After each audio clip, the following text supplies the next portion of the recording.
जहां इस पूरे घटना को लेकर मुख्यमंत्री योगी आदित्यनाथ ने संज्ञान लिया है और आपको बता दें दोषियों पर सख्त कार्रवाई होगी।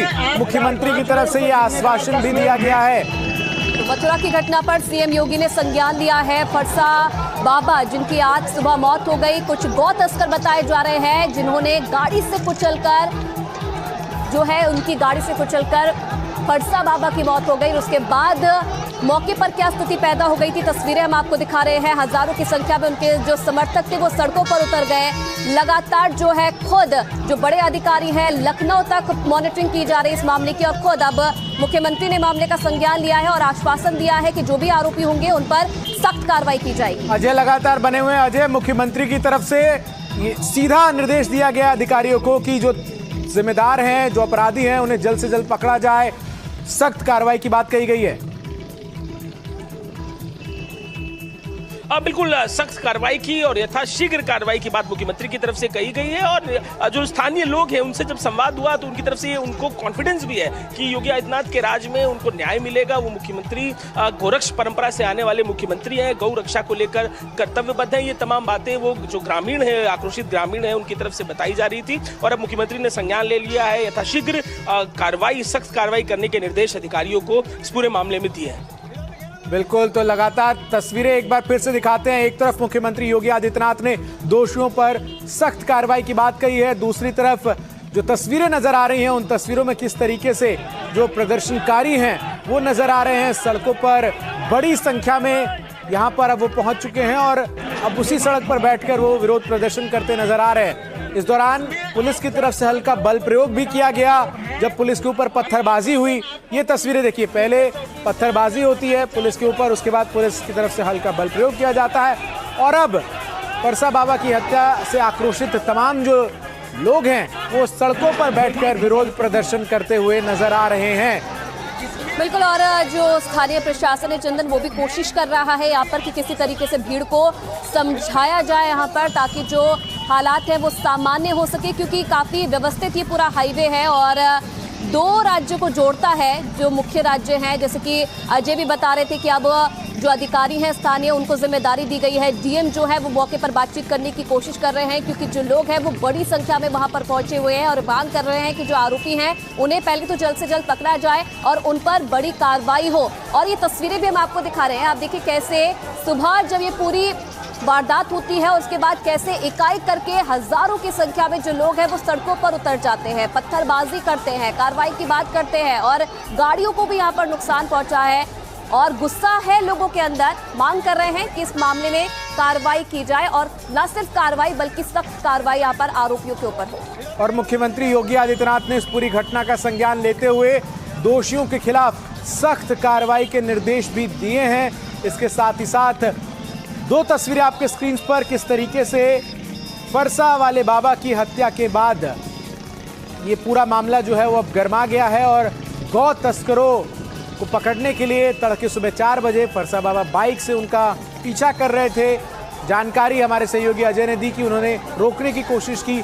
अजय, एक और बड़ा सवाल ये है कि क्या इस पूरे रूट पर इस तरीके के गौ तस्कर जो है वो बीते कई समय से एक्टिव थे? पुलिस को इसके बाबत कोई जानकारी थी? देखिए, एक बड़े जो ट्रेवल रूट है उसका ये महत्वपूर्ण हिस्सा है और सक्रियता को लेकर लगातार जो गौरक्षा के गुट हैं वहाँ पर सक्रिय दिखाई देते हैं। दिल्ली सेंटर्ड गौरक्षा के कई सारे समूह जो हैं वो इस रूट पर गौरक्षा को लेकर सक्रिय दिखाई देते हैं। लगातार गौकुशी और गौ तस्करी करने वाले गिरोहों को पुलिस भी फॉलो करके, एसटीएफ भी फॉलो करके अरेस्ट करती रहती है। तो अलग अलग ऐसे चौक पॉइंट हैं जहाँ से कोशिश रहती है निकाल कर ले जाने की गौ तस्करों की तरफ से। तो ये इलाका भी सेंसिटिव इस मामले में माना जाता है और बड़ी कार्रवाई पुलिस की देखने को मिलती है। एसटीएफ भी खास तौर पर इस बेल्ट में गौ तस्करों को लेकर सक्रिय लेती रहती है। लेकिन आज सुबह 5 बजे तड़के जब ये घटना घटती है तब तक ये रिएक्शन होगा इसका अंदाजा किसी के लिए नहीं था। सबका ये मानना था कि अब जब ये घटना घटी है तो अब आगे का फॉलोअप इस पूरे मामले में इन्वेस्टिगेशन से जुड़ा होगा। लेकिन जनता का इतना आक्रोशित जो रिएक्शन है, जो प्रतिक्रिया है, वो बहुत ही चौंकाने वाली रही और यही कारण है कि जब जो पुलिस पहुंचती है मौके पर, संवाद की कोशिश करती है तो इंस्टेंट रिएक्शन भीड़ का इस तरह का होता है है कि पथराव पुलिस की तरफ हो जाता है, जो पुलिसकर्मी मौजूद रहते हैं उनके ऊपर पथराव होता है, और फिर अपने प्रोटेक्शन गियर्स के साथ जाते हैं तो आंसू गैस के गोलों का भी इस्तेमाल हो रहा है, लेकिन बराबर ईंटें जो है भीड़ की तरफ से फेंके जा रहे हैं और चुनौती प्रशासन के लिए अभी भी बनी हुई है। अजय जी, अजय एक बड़ा सवाल ये भी है, चूंकि आज ईद का भी दिन है, नवरात्र भी चल रहे हैं, ऐसे में इस पूरी घटना की चिंगारी जो है वो आसपास के क्षेत्रों में न फैले, ये सुनिश्चित करना भी प्रशासन के लिए बड़ी चुनौती है। किस तरीके से आसपास के तमाम इलाकों में, जिलों में जो एहतियातन अब कदम उठाए जा रहे हैं? बिल्कुल, देखिए पूरे पश्चिमी उत्तर प्रदेश की पुलिस अलर्ट पर इस समय है और बड़े पैमाने पर तो डिप्लॉयमेंट पुलिस का उस बेल्ट की तरफ, जिस जगह पर ये विवाद हुआ है उस तरफ हो रहा है। जो रिजर्व पुलिस है, पीएसी है, उसको भेजा जा रहा है। साथ ही अलग अलग जगहों पर जो सेंटर्स हैं वहाँ पर अलर्ट कर दिया गया है पुलिस को। जहाँ नमाजों को लेकर भीड़ है वहाँ भी अलर्ट है पुलिस, और जो क्योंकि पहले से ही काफ़ी अलर्ट थी, मुस्तैदी थी। त्योहारों को लेकर मुख्यमंत्री ने 3 दिन पहले ही एक बैठक की थी और अधिकारियों को सख्त निर्देश दिए थे कि जो त्यौहार, नवरात्रि, ईद और त्योहारों के लगातार देखने को मिलने वाले हैं, उनको लेकर सख्त इंतजाम किए जाएं। और प्रशासन को पहले से ही मुख्यमंत्री ने सक्रिय कर रखा था, लेकिन महत्वपूर्ण ये कि आज के दिन जिस तरीके से अब ये घटना पश्चिमी उत्तर प्रदेश में घटी है, तो अलर्ट पर उस पूरे क्षेत्र की पुलिस को कर दिया गया। अधिकारियों को, खासतौर पर एसपी जो है, अलग अलग जगहों के जो जिलों के कप्तान हैं, उनको भी अलर्ट कर दिया गया है और फील्ड में मौजूद रहने के निर्देश दिए गए हैं, जिसका असर साफ तौर पर तस्वीरों में देखने को मिल रहा है। सोशल मीडिया पर तस्वीरें दिखने लगी है जहां अलग अलग जिलों के कप्तान भी अब फील्ड में मौजूद हैं। लगातार मॉनिटरिंग और ट्रैकिंग की जा रही है। दूसरे जिलों से भी भीड़ मथुरा ना पहुंच जाए, इसका भी तनाव है। इसके चलते भी प्रशासन की तरफ से जो है फॉलोअप किया जा रहा है। जो टूर रूट्स हैं उनको देखा जा रहा है और खासतौर पर मथुरा के अंदर तो ग्रामीण आंचलों से उस हिस्से पर आने वाली सड़क को भी रोक दिया गया। जी अजय, अब क्या जो उस वक्त फरसा वाले बाबा के साथ मौजूद थे, जब ये लोग सुबह वहां पर गौ तस्करों को पकड़ने गए थे, क्या इनपुट मिले थे इन लोगों को जिसकी बदौलत ही वहां पहुंचे थे, और क्या इसके बारे में पुलिस को जानकारी दी गई थी इनकी तरफ से? देखिए, फरसा वाले बाबा लगातार इस पूरे घटनाक्रम को लेकर सक्रिय हैं और गौरक्षकों का एक अपना नेटवर्क है जो उस पूरे बेल्ट में जो ट्रक्स ट्रेवल कर रहे होते हैं, जिसमें टोल वाले भी उनके नेटवर्क का पार्ट है। अलग अलग ट्रक जो उस रूट पर रेगुलर ट्रेवल करते हैं, वो ट्रक ड्राइवरों से भी ये संवाद में रहते हैं। देर रात में अलर्ट जब फरसा बाबा को मिलता है तो अपने जो साथी हैं उनको लेकर फरसा बाबा फॉलो करते हुए उनको जाते हैं। पहले तो चलती गाड़ी में इशारा करके उनको रोकने के लिए कहते हैं, पर जब गाड़ी रुकती नहीं दिखती है तो तेजी से अपनी गाड़ी आगे बढ़ाकर कुछ दूर रोड पर आगे जाकर बीच रोड पर आके फरसा वाले बाबा ट्रक को रोकने की कोशिश करते हैं, लेकिन ट्रक की रफ्तार और तेज कर दी जाती है, जिसके बाद उन्हें कुचलते हुए वो ट्रक वहां से निकल जाता है। इसके बाद मौके पर ही उनकी मौत हो जाती है। तो वो जो उनका नेटवर्क है उसकी तरफ से उन्हें जानकारी तो दी गई थी, लेकिन जब ये घटना घटी है तो लोगों का आक्रोश काफी ज्यादा है। अजय, जरा तस्वीरें भी दर्शकों को दिखाते हैं किस तरीके से जो वहां पुलिस की गाड़ी मौजूद थी उस पर पथराव हुआ है। देखिए, गाड़ी जो है पुलिस की वो पूरी तरीके से क्षतिग्रस्त नजर आ रही है। जो गाड़ियां सड़क पर खड़ी हैं, जो जाम लगा है, उसके बाद उनके ट्रक के ऊपर भी लोग आपको खड़े हुए नजर आएंगे जो यहां पर विरोध प्रदर्शन कर रहे हैं। और इस पूरी घटना के बाद जो फिलहाल मौके पर स्थिति है वो बहुत तनावपूर्ण नजर आ रही है। बिल्कुल, और चंदन, क्योंकि आसपास के जो गांव हैं, काफी जो समर्थक थे, काफी लोकप्रिय थे फरसा वाले बाबा उन लोगों के बीच में, और ये वही लोग हैं जिनके अंदर अब ये गुस्सा देखा जा रहा है, जो ये मांग कर रहे हैं कि इन लोगों पर अब कार्रवाई की जाए, क्योंकि काफी सक्रिय रहते थे फरसा वाले बाबा ऐसे मामलों में, और लगातार वो ऐसे मामलों की निगरानी भी कर रहे थे। इनपुट उन्हें मिले थे कल रात को और उसके बाद वो मौके पर पहुंचे थे, जैसे अजय बता रहे। उसके बाद कैसे वहां पर हालात पैदा हो गए, इन तस्वीरों से आप समझ सकते हैं। बिल्कुल, ये देखिए 2 तस्वीरें आपके स्क्रीन पर इस वक्त आपको हम दिखा रहे हैं। ये देखिए बिग स्क्रीन पर पहली क्रिया और उसके बाद की प्रतिक्रिया, किस तरीके से गौ रक्षकों की तरफ से पथराव किया गया। नकाबपोश देखिए चेहरे पर कुछ लोगों ने ढक रखा है अपने चेहरे को, उसके बाद पत्थरबाजी हुई और फिर पुलिस की तरफ से प्रतिक्रिया के तौर पर बल प्रयोग हल्का वहां पर किया गया, लाठीचार्ज जो है वो किया गया। और दूसरी तरफ पथराव में पुलिस की गाड़ियां भी जो हैं वो क्षतिग्रस्त किस तरीके से यहां पर हुई हैं। अब बड़ी चुनौती पुलिस प्रशासन के लिए यही है कि ये जो पूरा हाईवे है जिसको जाम किया गया है, ये बहुत महत्वपूर्ण हाईवे है क्योंकि ये दिल्ली को उत्तर प्रदेश से जोड़ता है। मथुरा में आपको बता दें इसी रास्ते से लोग जाते हैं, आगरा के लिए भी लोग अब इसी रास्ते का प्रयोग करते हैं बड़ी संख्या में। ऐसे में जो स्थिति है फिलहाल वो पुलिस के सामने काबू करने की एक बड़ी चुनौती है। अजय लगातार बने हुए हमारे साथ। अजय, जो इस पूरे मामले को लेकर जानकारी अब तक सामने आ पाई है, जो गौ तस्करों का नेटवर्क है वो एक्टिव था, जैसे ही सूचना मिली गौ रक्षकों को फरसा वाले बाबा जो है उनके साथ निकल पड़े। अमूमन ये देखा जाता है कि पुलिस को भी सूचना दी जाती है ऐसे तमाम केसेस में और फिर पुलिस भी वहां पर पहुंचती है। क्या इस पूरी गौ तस्करी को रोकने से पहले फरसा बाबा और उनके साथियों की तरफ से पुलिस को कोई सूचना दी गई थी?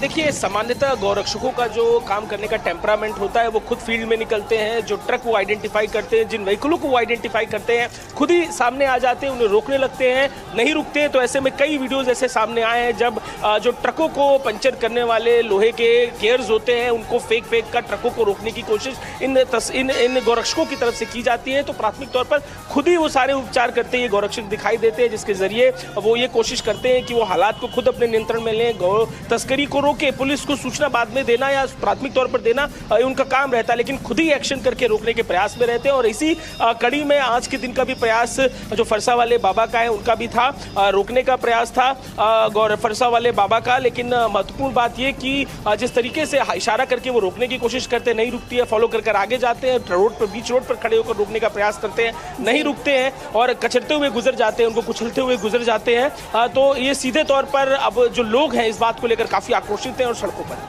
बिल्कुल अजय, क्योंकि गौ तस्करी पर पहले ही यूपी सरकार सख्त है, मुख्यमंत्री योगी आदित्यनाथ भी कई बार जो सख्त लहजे में अधिकारियों को बोल चुके हैं इस मामले में कार्रवाई करने के लिए।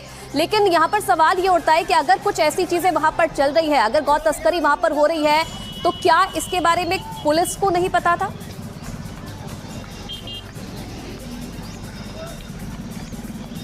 देखिए, ये सीधे तौर पर जो घटना घटी है पुलिस का एक बड़ा फेलियर है। लेकिन जो रूट अगर देखा जाए, सीधे तौर पर जो गौ तस्कर हैं बड़े पैमाने पर उत्तर प्रदेश को, जो अलग अलग प्रदेशों से गौ को इकट्ठा करते हुए पश्चिमी उत्तर प्रदेश से प्रवेश करते हुए पूर्वांचल के कुशीनगर पर खास तौर पर देखा गया, गोरखपुर कुशीनगर का रूट अख्तियार करते हैं नेपाल की तरफ ले जाने के लिए या बिहार होते हुए बंगाल की तरफ ले जाने के लिए जो रूट अख्तियार करते हैं उसमें बड़ा। ठीक है, मैं सौरभ का रुख करता हूँ। अजय, मैं आपको रोक रहा हूँ, हमारे साथ वो दिल्ली मथुरा हाईवे से जुड़ गए। सौरभ, क्या कुछ तस्वीरें नजर आ रही है इस वक्त हाईवे पर?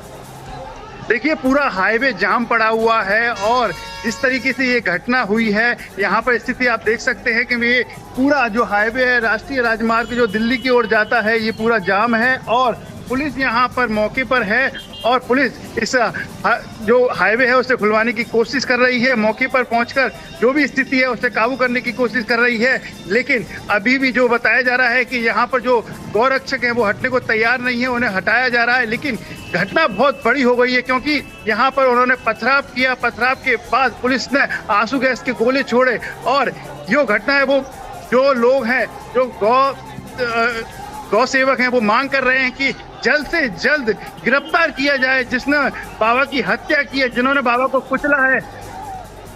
जी जी बिल्कुल सौरभ, और बाबा को कुचला है उनको। सौरभ, एक बार अगर आप तस्वीरें दिखा सके कैमरा घुमाकर कि आखिर किस तरीके से लंबा जाम है इस पूरे हाईवे पर और किस तरीके से आप देख सकते हैं कि पूरा जो हाईवे है जाम है और ये हाईवे लगभग 2 घंटे से यहाँ पर आप जाम देख सकते हैं।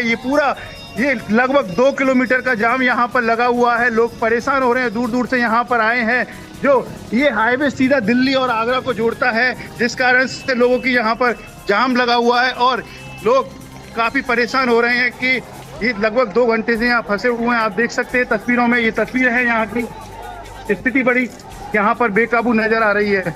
जी, आप सौरभ, प्रशासन की तरफ से अभी वहां पर कौन मौजूद है, कौन जो प्रदर्शन कर रहे हैं लोग, उनसे इस वक्त बातचीत कर रहा है? देखिए, प्रशासन की तरफ से अगर बात करें तो एसपी सिटी यहाँ पर हैं क्योंकि आज यहाँ पर राष्ट्रपति महोदय का यहाँ पर दौरा था, वो गोवर्धन गई थी, उसी को लेकर पूरा प्रशासन वहीं पर लगा हुआ था। उनको ऐसा अंदाजा नहीं था कि इस तरीके की बड़ी घटना हो सकती है। लेकिन हालांकि आसपास की जो फोर्स है, आसपास की जो थाने की फोर्स है, वो मौके पर भेजी गई, लेकिन हालात काबू नहीं हो पाए, जिस कारण से ये पथराव हुआ। पुलिस ने खूब बातचीत करने की कोशिश की जो गौ सेवक थे, लेकिन वो बात समझने को तैयार ही नहीं थे, जिस कारण से पथराव में कुछ लोग घायल भी हुए हैं।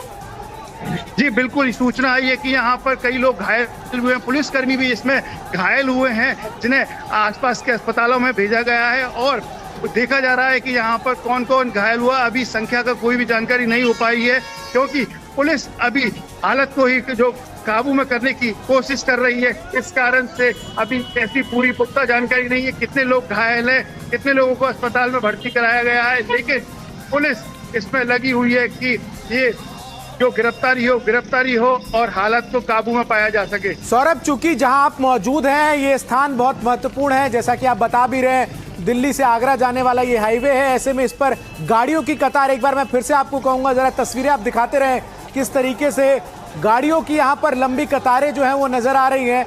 ऐसे में सौरभ, सवाल ये है कि क्या कोई अल्टरनेट रूट भी प्रशासन की तरफ से सुझाया गया है गाड़ियों के निकलने के लिए, या फिर जब तक प्रदर्शनकारियों की पुलिस कर्मियों से और जिला प्रशासन से बातचीत पूरी नहीं हो जाती तब तक ये जाम जस के तस रहेगा? जी बिल्कुल, ये अभी तक ऐसा ही बताया जा रहा है। जब तक प्रशासन उन्हें पूरी तरीके से संतुष्ट नहीं कर देता है उसी तरीके से ये जाम पूरा यहाँ पर लगा रहेगा। और अभी भी पुलिस प्रशासन उन्हें समझाने की कोशिश कर रहा है कि हम जल्द से जल्द गिरफ्तार करेंगे जिन्होंने ये घटना की है, लेकिन गौ सेवक हैं वो मानने को तैयार नहीं है। लेकिन हालांकि पुलिस ने थोड़ा वहां पर लाठीचार्ज भी किया, लोगों को इधर उधर कराने की कोशिश की, लेकिन लोग हैं कि फिर वापस आ जाते हैं। आप स्थिति आप देख रहे हैं, ये सीधा दिल्ली की ओर रास्ता जाता है, दिल्ली की ओर जाता है। और इधर की साइड अगर मैं आपको दिखाऊं कि ये जो रास्ता आप देख रहे हैं ये आगरा की ओर जाता है। ये जो जाम की स्थिति है वो आगरा की ओर से दिल्ली की ओर जाने वाले मार्ग पर लगी हुई है। अब हालांकि थोड़े थोड़े वाहन चलना शुरू हो गया है, आप देखिए। और सौरभ, क्या आरोपियों के बारे में अब तक कोई जानकारी मिल पाई है? ये भी जानकारी है कि एक व्यक्ति को पुलिस ने पकड़ लिया है, उसके बारे में कुछ जानकारी? सौरभ, आप इसका जवाब दें, लेकिन इससे पहले एनडीटीवी के कुछ सवाल हैं जो इस वक्त हम पूछ रहे हैं। आखिर बाबा की हत्या के पीछे किसकी साजिश थी? बाबा की हत्या जो की गई है, क्या ये एक सुनियोजित साजिश का हिस्सा था? इसके अलावा दूसरा सवाल ये है कि गौ रक्षक फरसा बाबा का आखिर दुश्मन जो है वो कौन है? और उत्तर प्रदेश में बेखौफ क्यों है गौ तस्कर? ये भी एक बड़ा अहम सवाल है। साथ ही बाबा के हत्यारे कब तक गिरफ्तार होंगे? ये इस वक्त का सबसे ज्वलंत सवाल है, सबसे बड़ा सवाल है। सौरभ लगातार हमारे साथ बने हुए ग्राउंड जीरो से तस्वीरें वो दिखा रहे हैं किस तरीके से एक लंबा जाम जो है वो इस हाईवे पर लग गया है। सौरभ, अब सवाल यहाँ पर ये है कि आखिर ये जो पूरी हत्या हुई है फरसा बाबा की, इसमें जो हत्यारे हैं क्या ये सुनियोजित साजिश के तहत की गई हत्या थी, या फिर फरसा बाबा ने उन्हें रोकने की कोशिश की और इस दौरान उन्होंने उन्हें कुचल दिया? बिल्कुल सौरभ। तो सौरभ, देखिए, ये अगर बात करें तो बाबा कई वर्षों से गौ सेवा करते आए हैं और गौ तस्करों से कई गायों को छुड़ाते हुए आए हैं। जैसे इनको सूचना मिली कि कुछ तस्कर गायों को ले जा रहे हैं, तभी बाबा ने पीछा किया। बाबा ने पीछा करने के बाद जब उनको पकड़ने की कोशिश की तो वो बेकाबू हो गए। उन्होंने बाबा की जो बाइक थी उसमें टक्कर मार दी। टक्कर मारने के बाद बाबा नीचे गिर गए। नीचे गिरने के बाद उनका काफी खून बह गया, जिस कारण से उनकी मौके पर ही मौत हो गई।